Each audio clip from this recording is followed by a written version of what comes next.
Adventure. We're live, and we're coming to you special on December 3rd. It's a Sunday, and I thought, you know what? This is a really good day to have this interview today. For those of you who are new to, you're wondering who the heck you're listening to Jen Saunders of the Righteous Rebels over on Facebook. We have a page, but you'll find all of our stuff in the Righteous Rebels Facebook group. And if you're not a member, head on over, click the join button, bink, and we'll let you in. We got lots of good stuff going on. Let's see if you're joining us from YouTube or LinkedIn. Welcome. Head on over to the Righteous Rebels Facebook group and click the join button. That is where we do most of our posts. We do our live and unscripted interviews that usually happen on Wednesdays. We do, all of a sudden it slipped my mind. What do I do on Tuesdays? That's your adventure day. It's adventure day, right? Tuesday thoughts and adventures. I was like, all of a sudden gone. On Tuesdays. On Thursdays, Leah does creative unraveling. It's a paint cast. It's pretty awesome. And then just random posts and videos and thoughts and teachings as we continue to roll out all the good stuff that we got going on in here and bringing it out to you. So welcome. Thanks for sharing time with us today. Today, we have special guests. We're not going to do our breathing today because we're just doing special edition, and we've had some computer issues, so we're a little bit behind on time, and I want to respect Oli's time. This is Oliana Scott. Yep. I wasn't sure if that's still the last still name. The thing. It's cool. It's a cool last I'm name, rolling. right? We met on a. This will be a description on the Facebook group. We'll have to fix it on the other two thanks to the computer issues. Actually, it's not computer issues. It's platform issues. Anyway, we met 5 years ago? January of 2019. Yeah. 2019. That feels like forever ago. In legit, like the middle of a dark, cold, snowy night in January. Yeah. So I'd heard this, my friend Dan was putting on a long night, dark night of the soul kind of thing through the night. Actually, was it 24 hours? It's 24 hours. 12. So 12. Oh, you're right. It's 12 hours. 8 p.m. to 8 a.m. That running straight through the night. Yeah. And I thought, in the middle of winter. That sounds cool. And he's like, if you want to come join me, you can come join me. You can come join for all of it. You can come join for some of it. And I was like, I can do that. I was training for some longer races, and out on the course, I met Oli. We said a few words to each other, said hello. Brief. Yeah, there really wasn't much going on with that race Dan that year. introduced me as part of what he was helping. Yeah, helping us. He was helping Coming race, Home. but... Is it Coming Home Incorporated? Yeah. Coming Home Incorporated. And I later learned that this beautiful soul is creator or co-creator of, I don't even know that. Yeah. Of Coming Home Incorporated. We met later at a different race in the summer, warmer months. Much nicer. And again, just exchanged a few words. And then one day I was watching her post, and out of nowhere, I had this thought, message Oli and ask her if she wants to go camping. I was like, I don't even know Oli. Like, I'm not going to message her and you say. You probably didn't even know how to say my name at the time. Actually, you had told me that I could call you Oli, and I was like, okay, that's kind of cool, but it took me a minute, but I like it. And so I was like, I am not going to just reach out and be like, hey, do you want to go backpacking? But guess what I did? I reached out and I'm like, hey, do you want to go backpacking? She was supposed to. I'm glad you listened to that. Yeah, it was really cool because as she picked me up, we're driving to where we probably had an hour drive, and we're mostly strangers. Yeah. It took like 5 minutes, so we're like, we are not strangers. We have a lot in common. We started talking about our backgrounds and histories and people that we know, and it was like, whoa, this was I call it God winks. This was a God wink that we met, and how our paths have crossed unknowingly until they came together. And I love this soul. I love her story. I love just who she is as a person. And today I would like to share with you what she's up to, but in the style of sticking with live and unscripted, I always start with one question, Okay. just so people can get to know you. Okay. Hit me with it. And did you see her just go, oh, one question? Like, what's the question? Yeah. It's this. I know, it feels scary. What were you like as a kid, and what did you want to be when you grew that's up? funny. Oh, I was the biggest tomboy What? ever. Like, Bigger than me? well, I That's mean, a I'm pretty not big crazy tomboy. tomboy now. Yeah, I was a tomboy. Like at my mom's I wouldn't wedding. have known that. Oh yeah, all the girls were in lace dresses, and I was like, mm. I was the Not only girl that doing didn't it. like. I hated being a girl. I hated it. All growing up. Have like ball caps Yeah. and jeans and Yeah. yep, all about it. Yeah. And then like I really loved running, which is funny because the 2 runs that we've met on, I don't run. I'm there to volunteer because I'm not a runner, but I knew that I was going to grow up and be an Olympic runner. What? Yeah. Dang. It's weird that it hasn't worked out, but that was it. Why I wanted to be a boy and an Olympic runner. Okay. Well, Here I am, how still a have those girl. worked out for you? Neither.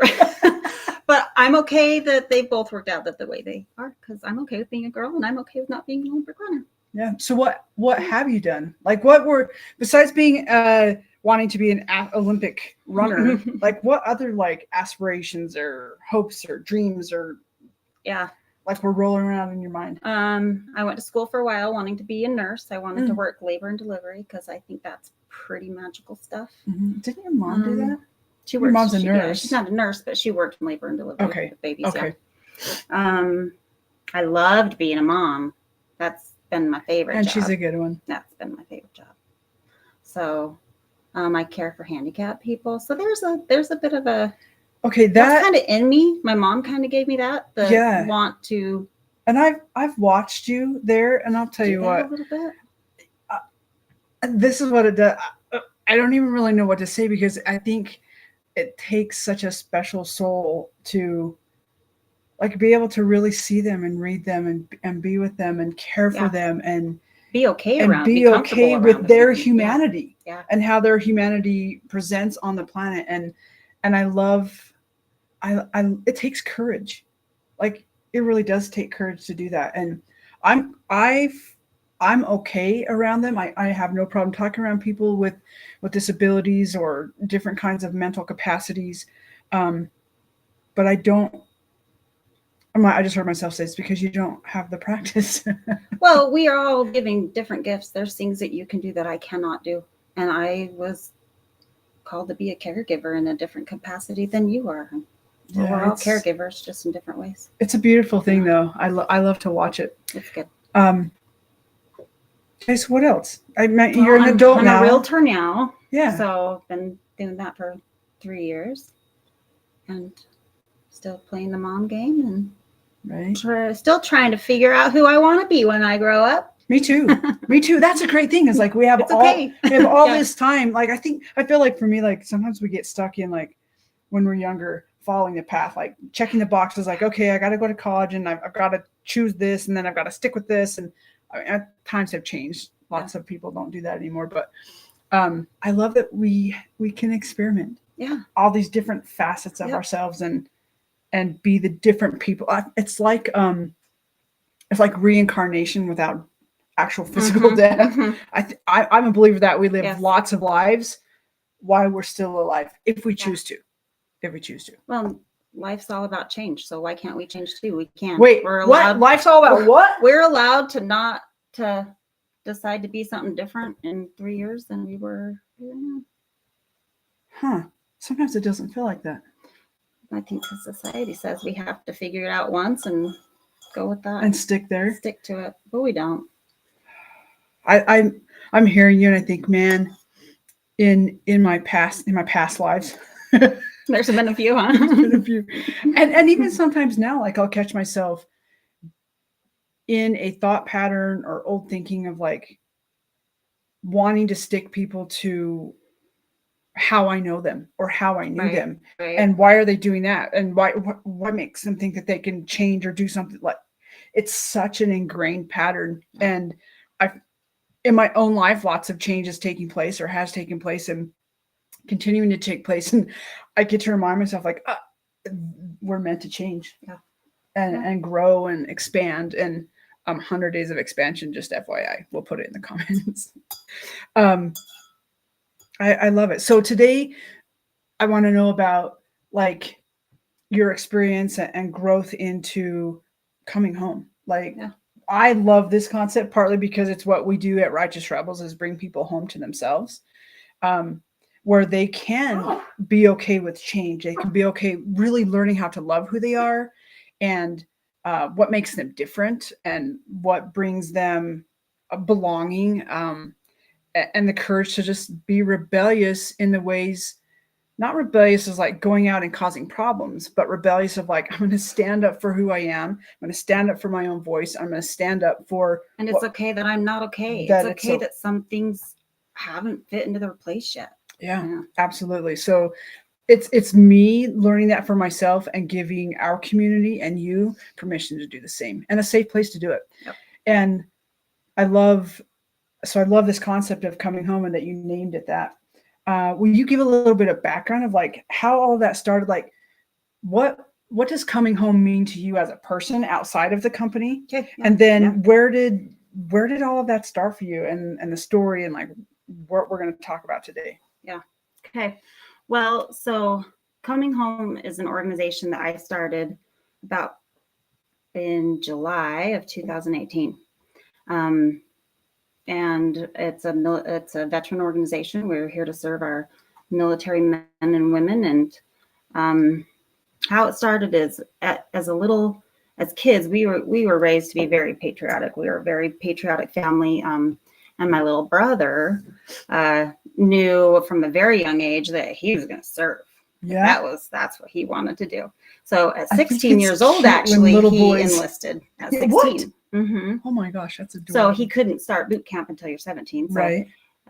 He graduated boot camp at 17. And in fact, he spent his 18th birthday on an airplane flying over to Iraq. So he's just a baby. He was a baby. Yeah. He was a baby. And then he finished a tour. He did his first enlistment or whatever, and then decided to be done. Like, it wasn't for him, still a patriot 100%, but that was, he had a lot of pride in what he did though, and in his service, but he also had a lot of pain. A lot of pain. I can't even imagine, actually. And especially watching my own brother who served young, and what he deals with now, like, and that they can't talk about. Right. It's hard. So little by little, like, he seemed fine at first, and then little by little, it just deteriorated, I guess. And in place of healing, he used, alcohol and stuff that just wasn't healthy, but that's what worked for him, because he didn't know what else would work. Right. And lots of people, like you probably know people, we do this as humans because we don't know how to handle our hurt. Right. Or we haven't been given tools or taken opportunity to use tools to help like heal what that is, or to even understand. And so we go to addiction, and we've made addiction such an ugly thing instead of really looking at it for what it is. And so when I hear that, it is a Band-Aid. And it just makes my heart hurt and we're all, by the way, we all have an addiction of some sort or another. Yep. So, in 2018, he had a wife, he had 2 kids. Oh, I didn't know that. Yeah. Life just got hard. And in January of 2018, he took his own life after struggling for years with PTSD and how old was he at that time? He was 31. Okay. Wow. So 31. Yep. Wow. Yeah. And that was pretty rough. I remember seeing things about it. I remember reading your posts, and just the heart wrench. Yeah. The heart wrench. Just to me, that boy was, he's my hero in a lot of ways. Mm-hmm. And that shouldn't be a hero's ending ever. Right? Just not the way. Yeah. Not the way it should end. How was he? Tell us about that. Like, how was he your hero? I just always looked Especially up to being him. Your little brother. Right. Well, he was a hero and a pest and an annoyance, and he was everything. But which we all should get the opportunity to be at. Like we get to do all the things. Yeah. Thank you. So he was my hero in lots of ways. He was incredibly talented. He was a very hard worker, which I admire very much. His military service was definitely heroic to me. But I can remember, like, actually at his funeral, and I got up and gave my little "I'll miss you, bud" little speech. Right? Which is, that's hard to do for your siblings, man. Yeah. Ugh. Saying that he was kind of like the family celebrity. Like when we'd have get-togethers, like, you know, my sister would show up and my brother-in-law would show up and a nephew would show up and we're all like, hey, good to see you again. But like everyone would be like, Ben's here. All the kids are excited. Like it's exciting when Ben was there. So that's cool. He was fun. Yeah. So he was the only boy out of six kids, original 6 kids. So maybe he's my hero because he made it through 5 sisters. Yeah, right. Me being one of them. Like he was tough kid, tough cookie. So, oh man. Yeah. And then, so I just decided, we got to do something. This is not, like, suicide is devastating. And for someone who has offered so much of themselves for our benefit, we got to do more. And I realized it was actually a couple months later in April, my son's best friend passed away. And some people from the neighborhood tied yellow ribbons around their light post and their mailbox and all this. And it clicked in my head. I remember that. Yeah. It clicked in my head. The yellow ribbon is for until they all come home. Right. And I thought, and I remember when my brother was in Iraq, I had that little yellow magnet on the back of my thing that said, support our troops or whatever. And I thought, I was really good at supporting Ben while he was there. I was really good at that. But when he came home, I thought, cool, he's done. He's done. Like he doesn't need that love and support, not love, but he doesn't need that support anymore. Right. Well, I thought, being on our end of it though, like he's safe. Giving some great, we think they're safe. We have absolutely zero idea of what their experience was. And I mean, the little bits that they could talk about, but really it doesn't. So coming home to me had a special meaning when I saw those yellow ribbons, and I remembered my yellow ribbon for Ben. And I thought, that kid didn't really come home. And most of them don't come home. They don't feel safe. Like when we hear the word home, we think of safety and acceptance. And he didn't feel that. Most of them don't, unfortunately. In your experience with Ben, why do you feel like, and I'm sure it's different for all, each person as to why they may not feel comfortable, but you work with a lot of vets now, but in your experience with Ben, why do you feel like, or maybe like, why do you feel like he never really came home, or what was that made it feel like for him that it wasn't home, and not that it wasn't home anymore, but it just couldn't settle back in. Right. I think it was hard for him to feel relatable to other people. So, when you do and see and experience certain things that they experience, you can't come home and tell your big sister Oli about it. And you don't want to tell your mom about it or your wife about it, because you might feel very judged. You might feel, like I said, Ben was big and tough and strong. And I think sounds like a teddy bear too. Yeah. Yeah. Oh yeah. For him to show, a sign of weakness was really hard for him. I mean, he felt so proud of himself to be 18 years old and trusted to go over there and make life and death decisions. But then he's got to come home, life and death decisions, and maybe admit that he's afraid of the dark, or maybe admit that Walmart is really overwhelming to him, or sounds. Yes. I know my little brother. Sounds freak him out, and absolutely, yeah. So it's demoralizing for them, a lot of them, to go from that back home and not feel understood, not feel appreciated. I think when they're over there, they have a sense of unity, of camaraderie with one another.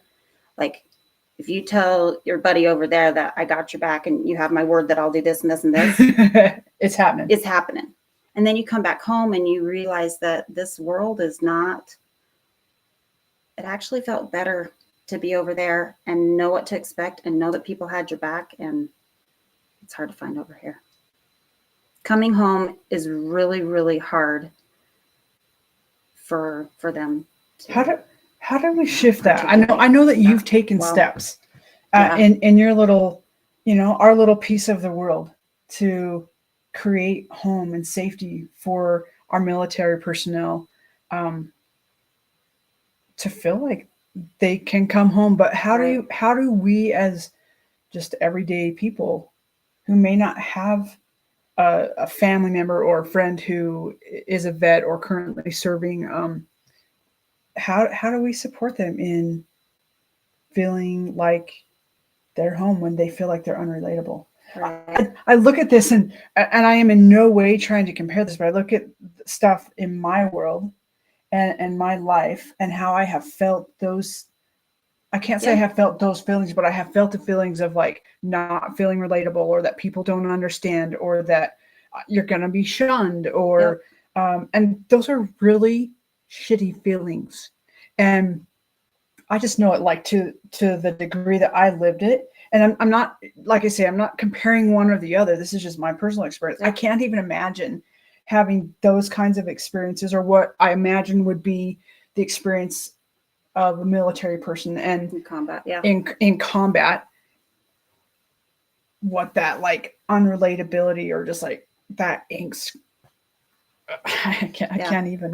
So like, how do we as just regular people assist them? I think one of the best things we can do is just make them feel appreciated.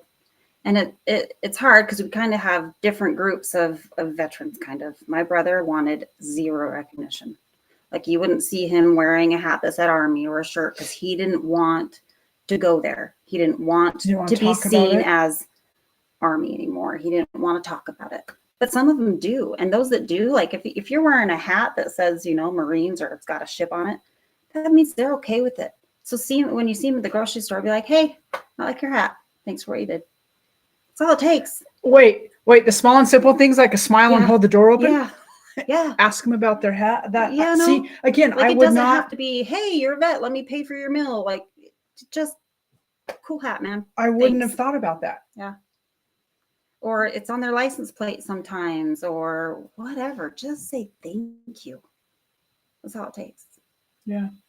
Do you find that those who are showing that they're okay, okay to talk about it, or to, show that that's part of their lived experience? Mm-hmm. Do you find that because I've not had this experience, are willing to talk? Like, if you ask a question, are they willing to start conversation? Some, or do they just like, where did you serve or stuff like that? Okay, Of course, don't ever ask personal questions. Right. And you'd be surprised how many people do, though, and that really shuts people off. Okay, so for those who may not know, what would be a personal question? So my brother came back to a family reunion. Actually, he wrote he came to a family reunion, and one of my cousins said, "Did you kill anybody?" Oh, geez. And he never wanted to come to a family reunion ever again. You just. And you want to know? Trust me, I wanted to know. What have you seen? What have you done? What did you experience? They don't want to talk about that. Right? They want to feel loved. They don't want to feel judged. If I had taken someone's life, would I want to share that? No. And if some people do, but it's not don't ask. Just don't ask questions. Just thanks for your service and your sacrifice. I think the word sacrifice holds a lot of power, because to say thanks for your service, you're welcome, but to say thanks for your sacrifice.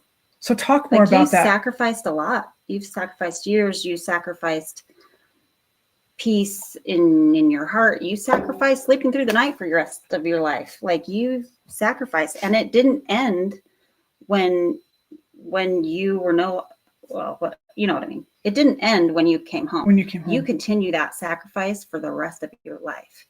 You're sacrificing something. Again, something that I think general population, and sometimes myself included, just forgets to think about. Like, this isn't something that once their term of service ends or their tour of duty, that they're done with. Yeah. Like It's not like you finished high school and you never have to I relive high school. Right. I appreciate you bringing that up because you don't think about that. And I think about my own brother who struggles. Yeah. A lot. And even in his struggles, sometimes I forget to remember, like, he's still sacrificing his peace and his sanity and sometimes even just being able to function. Mm-hmm. Yeah. Damn. Yeah, they give a lot. A lot. And their families do. Yeah. You know, to be a wife or of someone trying to help them navigate life again, it's not an easy job. Or their littles. Yeah. Not an easy job. Oh my gosh.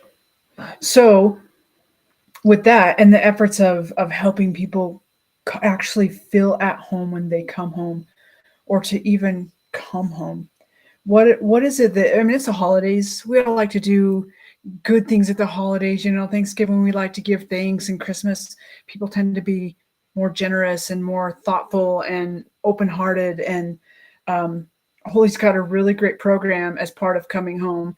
And I wanted you to know about it because you can help. And it doesn't even take big things. It's all the little things. But if you can help in big ways, I'm going to invite you to help in big ways.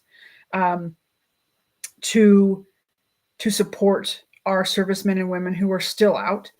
And Ole, I'm just turn it over to you. Like, what is it that you're doing? How long have you been doing it? What are you looking for? Give them the deets, and then we'll make sure that you have. I can get she's made a post. We'll get the pictures and stuff and put them on ours as well to share it out. But tell us what you're doing. How can these beautiful people help and be a part of this cool project that you have going on and give love and support at Christmas? Yay. So we are sending out, it's important to me that the people that are going to come back, they need to feel loved while they're out there too. Absolutely. And I can remember my brother telling us actually that while he was in boot camp, he came from a pretty great family, if I do say so myself. I would tend to agree. We sent him things. We sent him care packages. We sent him so many things, so many letters. And it got hard for him. Do you know why?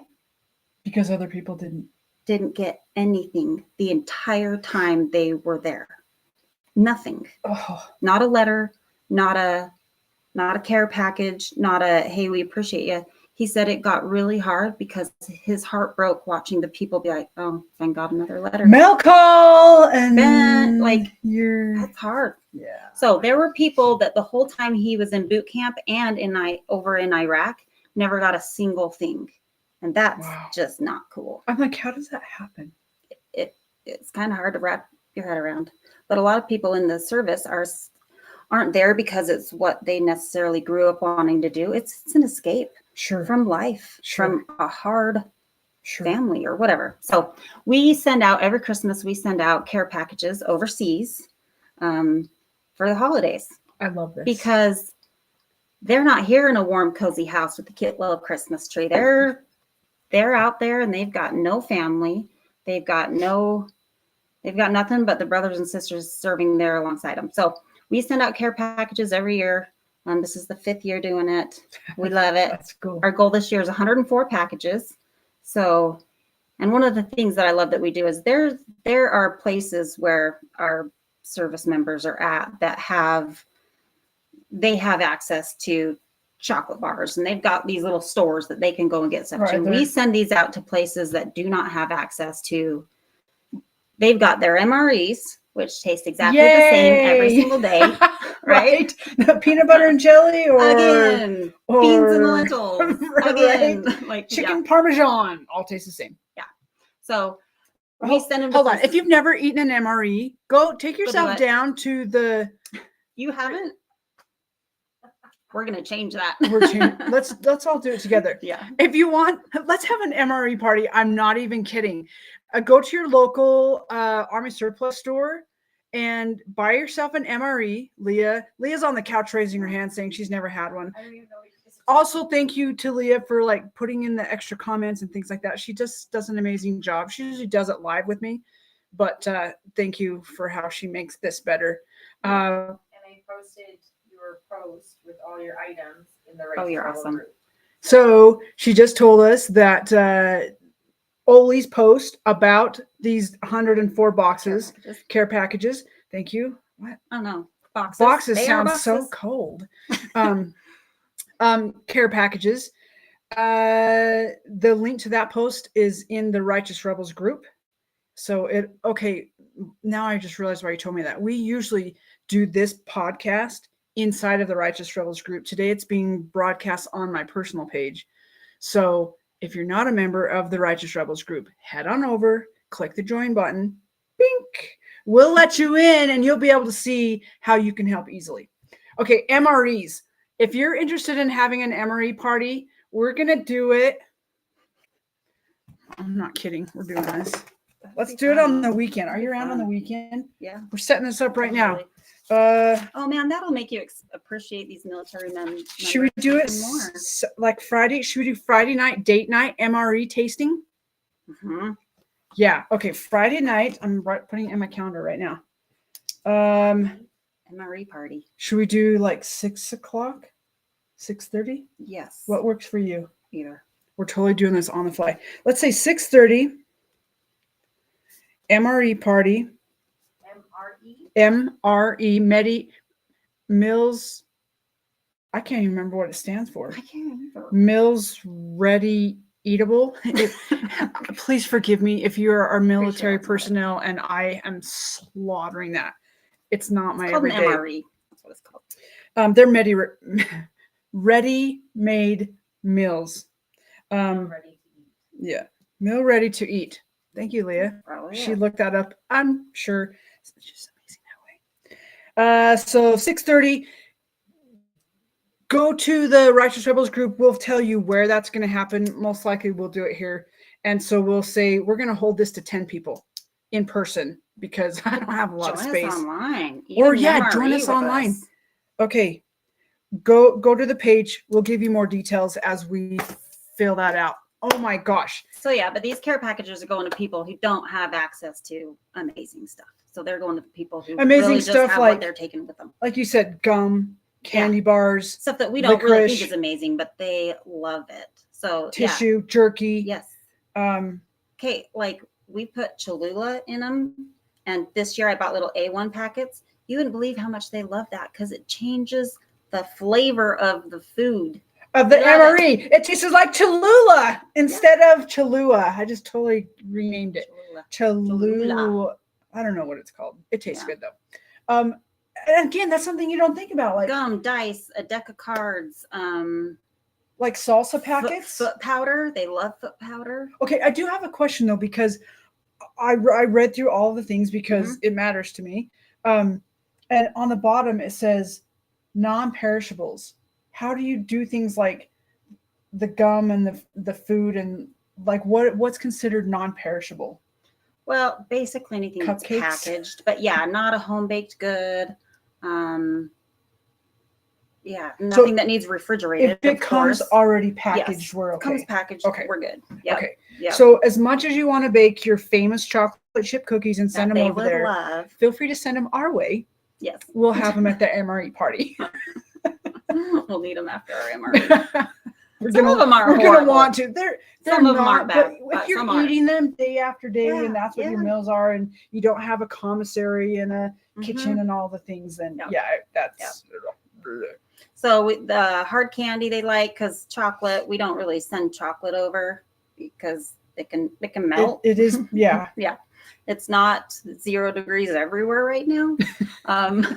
So yeah, they love hard candy, jerky, chips, granola bars, trail mix. Do chips?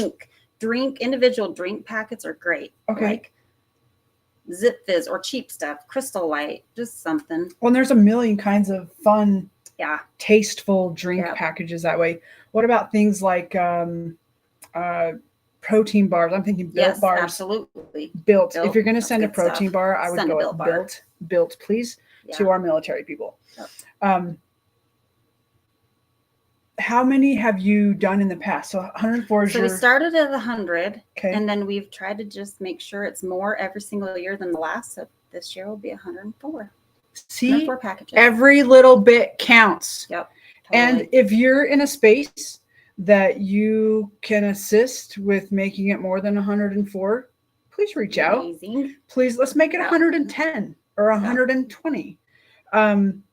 But you're also taking just monetary donations as well, Absolutely. so you can fill in where Yep. needed.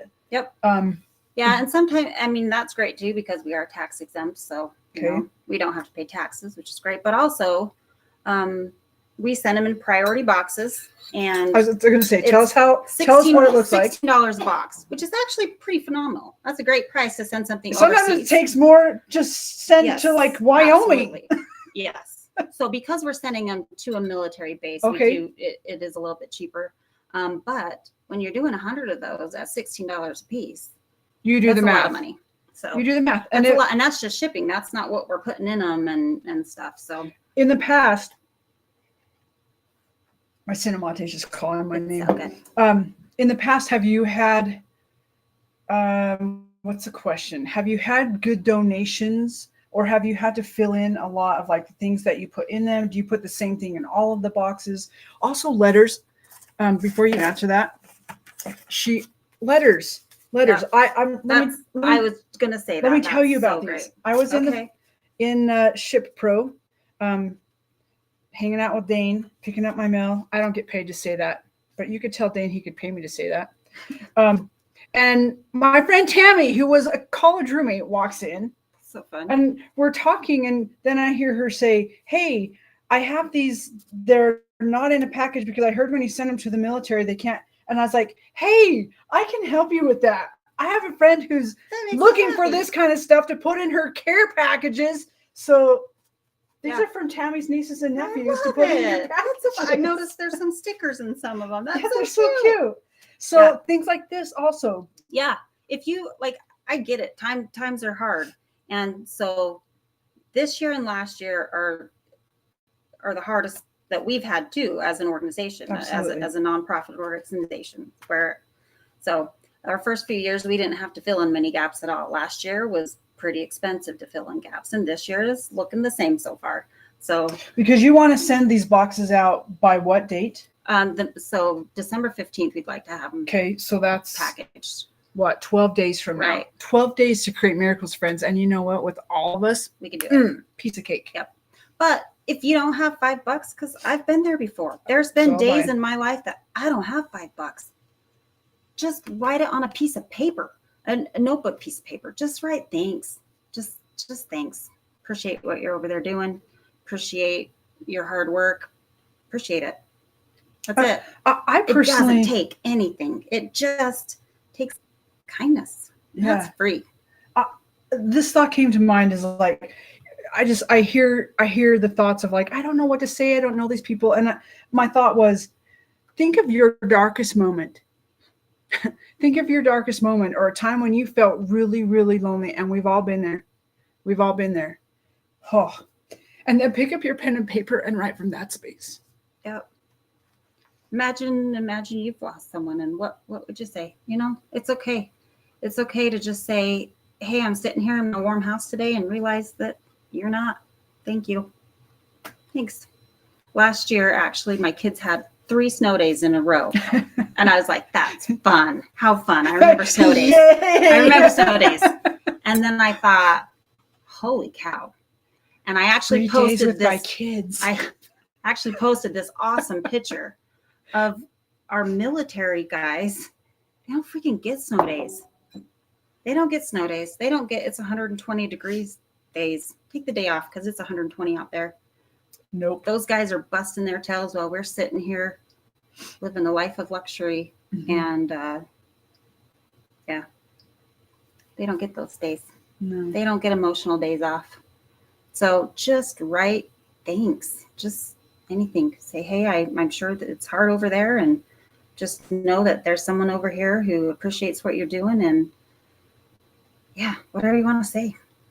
It's pretty cool. We had a daycare actually donate some stuff for us, and one of the things that they do is some of them will mail out notes. So we had a kid write a note, and it was like, did your mom make you join? And then he did yes, no check boxes. It was so cute. Like, it was the cutest thing ever. Can you imagine like little kid things, like their pictures and stuff is precious anyway, but I'm like putting myself in a space where you're away from your family, you're away from like the creature comforts that we're all enjoying, and you open up a note like that and you're like, how could you not?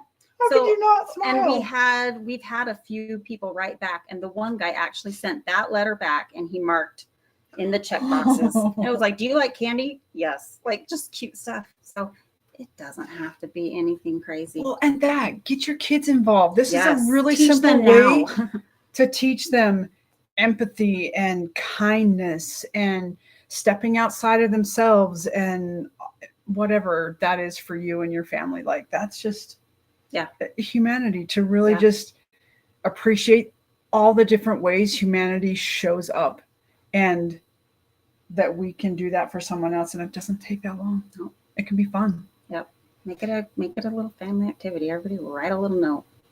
So that's what we're doing. We're shipping them out. I love it. Yeah. Sharing our love with them while they're over there, and sharing it with them when they get back here. I love it. And so Oli also, through coming home, doesn't just do care packages. She does activities for the local vets and families and people. So she'll tell us a little bit about how that works and how people can be involved. Yeah, love to. So we do a monthly get together where we get our vets together and we feed them. We do an activity. Sometimes it's bingo. Sometimes it's a little poker night, music trivia, or just hang out at the park, go to iJump.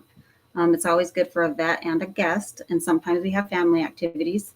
And our goal with that is for them to regain that sense of camaraderie. Because again, they're not going to come home and talk to their best friend or their girlfriend. But they probably will be able to share with a fellow vet who's been there and done that, who's not going to judge them. My brother, and even though his story ended tragically, I have an Uncle John who was a Vietnam vet. Ben couldn't talk to my dad. Ben couldn't talk to me. Ben couldn't talk to his best friends. He could talk to Uncle John. Oh. Because Uncle John didn't judge anything that Ben went through or had to do, or any of the feelings that he had. Not everybody has an Uncle John. So we need to get these people together, these veterans together.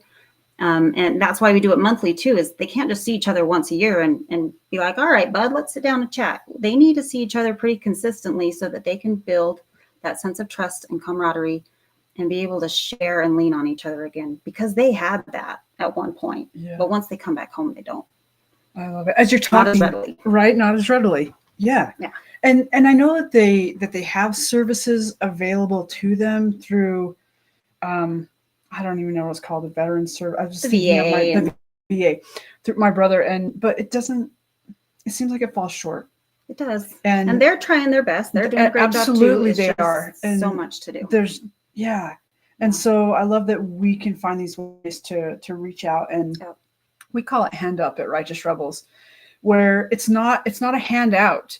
It's a hand up where they're working to like do their best to come home and to be themselves and to regain some kind of stability and happy functioning in life. And we can reach out our hands and share our energy and give to them what we have, so that it's this synergy that blesses both lives, or all of the lives, instead of just a handout. And you know what? Sometimes people just need a handout, but most often they just need a handout. So as you're talking, I'm thinking about a couple other amazing people who are in my world who do work with vets and have created organizations or work with other organizations.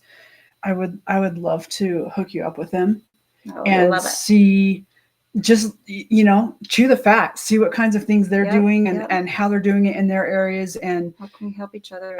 That's right. And then I would love to sit down and talk about Righteous Rebels. We've talked about this before, but life got messy. Life keeps happening to us.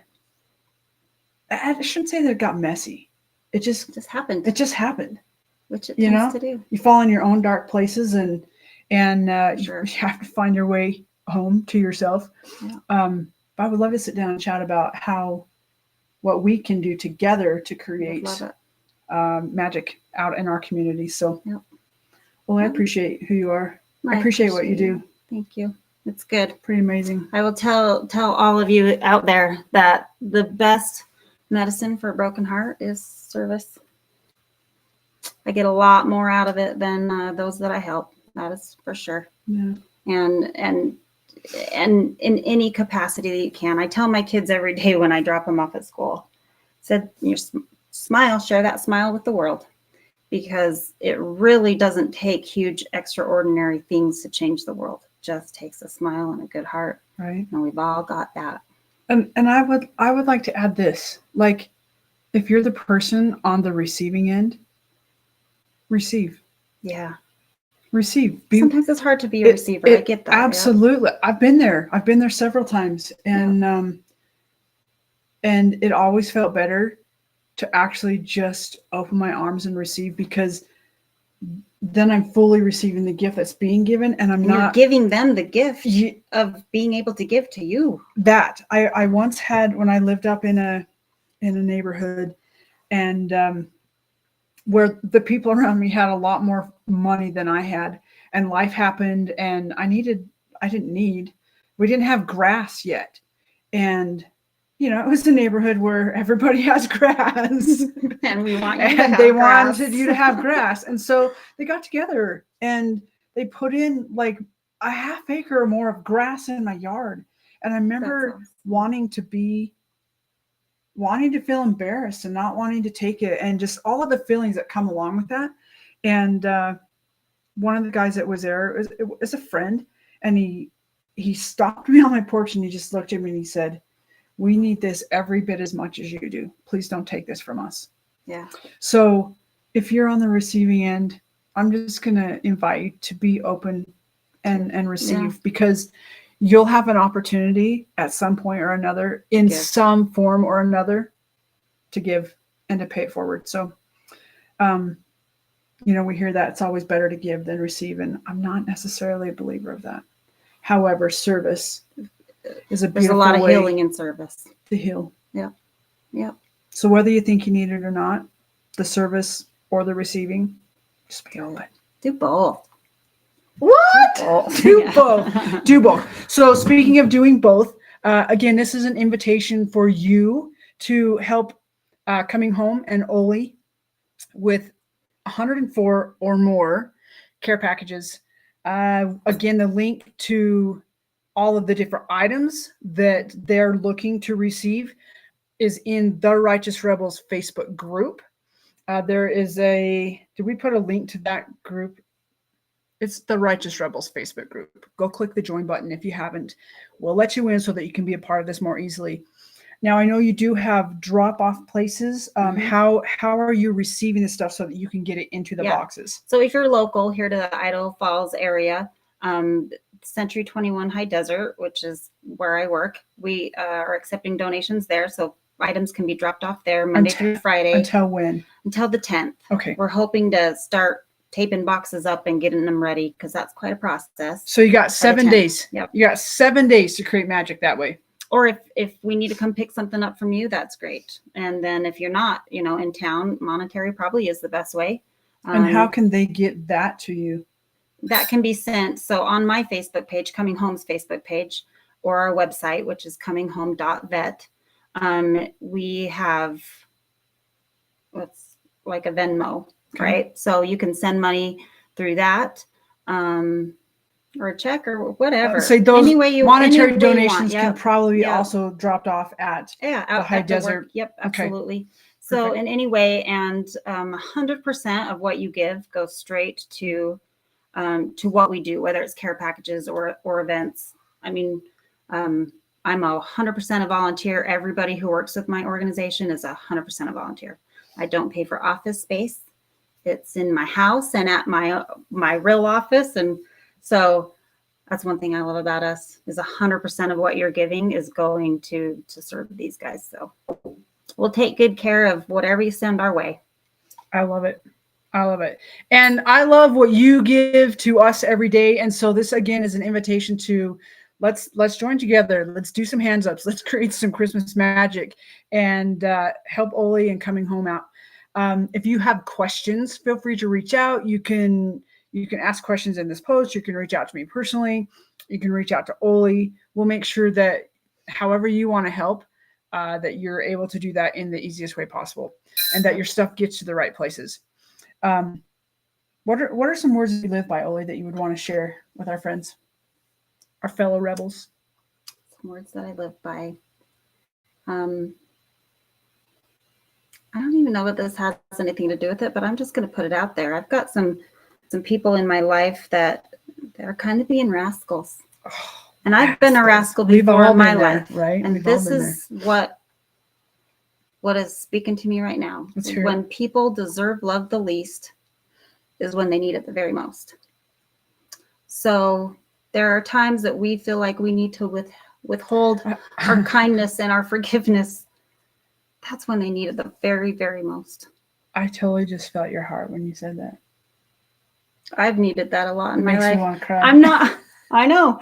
And the other day, I actually was invited to do this last week, and I slept in. And I felt really, really crappy about that. And she just said, have the most beautiful day in bed. Right? And I said, thank you. Thank you for just being nice about it. Sometimes you just got to have a day snuggled up in your covers. I get it. That could have been very frustrating for you, which I would understand. But when I maybe deserved love the least, but not the least, right. But you know what I mean? Yes. Is when she knew I needed it the most, that she needed to tell me, it's all right, Oli, we got this. Yeah, when people deserve love the least is when they need it the most. So give it. And you all probably know someone or have someone in your world who fits that bill. And maybe it's you. Yeah. And if it's you, I love you. And I love you. And remember to love yourself. Amen. And know that it's going to be okay. It's going to be okay. I don't know how. Sometimes I have to really tell myself that, yeah, you know what, this feeling that I have or the spell that I'm going through, it doesn't feel okay. I don't feel okay. But I get to remind myself that it's going to be okay and somebody loves me. And mostly I get to remind myself that I love me. So if you're in that space, you're loved. Very and much. Needed. And needed and wanted. You need to be here. Yep. Oh my gosh, this has been so much fun. Okay. Thank you for just spur of the moment coming and doing this. And you guys, let's help coming home make some amazing Christmas magic and have full boxes to send out and shipping. And shipping. If you did the math, it's around $1,600. It's more than that because we're gonna do 4 boxes. 104. Yep. Let's just give them more than that, okay? Again, go to the Righteous Rebels Facebook group and to find how and what you can donate. We'll make sure that we post where you can donate. That High Desert, Century 21 High Desert Realty, and we'll make sure that you have the Coming Home Venmo if you would like to donate cash. Or monetary funds. And then also if you need someone who fits the bill of coming home and just needs a place and wants to be a part of the monthly activities, we'll make sure that you can get a hold of Oli. Or if you just want to reach out, we'll make sure that you get connected. So with that, have an amazing Sunday. Any last words? No. Happy Sunday. Happy Sunday. And remember, be bold, be brave, be a rebel. We'll see you soon.